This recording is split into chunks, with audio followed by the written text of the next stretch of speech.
শুনেছেন হযরতে রাসূল করিম সাল্লাল্লাহু আলাইহি ওয়াসাল্লামের প্রথম স্ত্রীর নাম কি?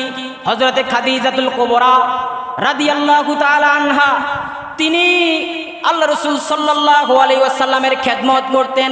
আল্লাহ রাসূল সাল্লাল্লাহু আলাইহি ওয়াসাল্লামের প্রত্যেকটা স্ত্রী প্রতিযোগিতা করতেন কার আগে কে রাসূলুল্লাহর খেদমত করতে পারে। সুবহানাল্লাহ।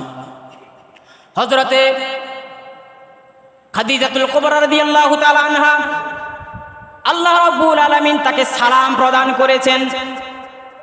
ওই রুমানের মহিলা আল্লাহ রাসূল সাল্লাল্লাহু আলাইহি ওয়াসাল্লাম যখন গারে হেরা জাবালে নূরে ধ্যানে মগ্ন থাকতেন, তখন রাসূলুল্লাহর উপরে ওহী নাজিল হয় নাই।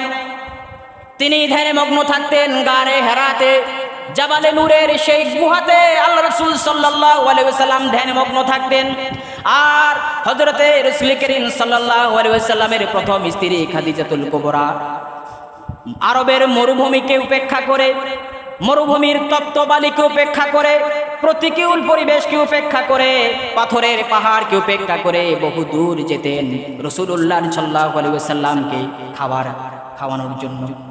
তিনি সেখানে যেতেন খাবার বহন করে, কত কষ্ট করে সেখানে যেতেন। জাবালে নূরে রাসূলুল্লাহ সাল্লাল্লাহু আলাইহি ওয়াসাল্লাম ধ্যানমগ্ন থাকতেন। তখন তিনি কি খাবেন একটানা বহুদিন পর্যন্ত তিনি ধ্যানমগ্ন থাকতেন। হযরতে খাদিজাতুল কুবরা খাবারের পুটলিটা বহন করে বহুদূর নিয়ে যেতেন পাথরের সেই পাহাড়গুলোকে উপেক্ষা করে। কত কষ্টই না করতেন। ওখানে গিয়ে রাসূলুল্লাহ সাল্লাল্লাহু আলাইহি ওয়াসাল্লামকে নিজ হাতে তিনি খাবার খাওয়াতেন। সুবহানাল্লাহ। আল্লাহর কাছে বড় পছন্দ হয়ে গেল তার সেই ত্যাগটা। স্বয়ং আল্লাহ রাব্বুল আলামিন জিবরিলকে বলেন, জিবরিল যাও আমার হাবিবকে বলো আমি খাদিজাতুল কুবরাকে সালাম প্রদান করলাম। কি কারণে তিনি সালাম প্রদান করলেন? আল্লাহ পাক কেন সালাম প্রদান করলেন?